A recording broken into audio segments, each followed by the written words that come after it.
এই ছাত্র আন্দোলন, কৃষক আন্দোলন, শ্রমিক আন্দোলন, বাংলার মানুষের আন্দোলন এবং বিএনপি এবং অন্যান্য সংগঠনের আন্দোলনের ফলে শেখ হাসিনা সব পরিবারে গোষ্ঠী সহকারে দেশ থেকে পালাইছে।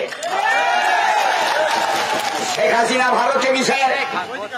এখন ভারতে যাওয়ার পর এখন আমাকে আমি এক জায়গায় বক্তব্য দিলাম ডোমারে, ওখানে একজন সাংবাদিক স্লিপ দিল, আচ্ছা বিএনপি যদি গদিতে যায় তাহলে কি ইন্ডিয়ার সাথে সম্পর্ক থাকবে না? বলে অবশ্যই থাকবে।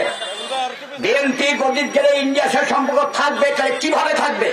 এখানে কেন্দ্রীয় নেতা তাইফুল ইসলাম আছে, আমি অন্যরকম বক্তব্য দিলে এটা ভাইরাল হতে পারে। সম্পর্ক থাকবে কি রকম? মুসলমান মতে, হিন্দু মতে বিয়া হয়, 4টা কলা গাছ পুঁটে সেই জায়গায় বিয়া হয়।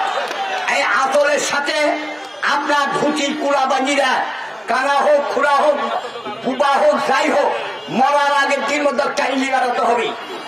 আর মুসলমান মতে বিয়া হয়, বাড়িতে আসলো, বউ দুশ্চরিত্র, বউ কথা বলতে পারে না, বউ শয়তান, 1 তালাক 2 তালাক 3 তালাক, মামলা শেষ।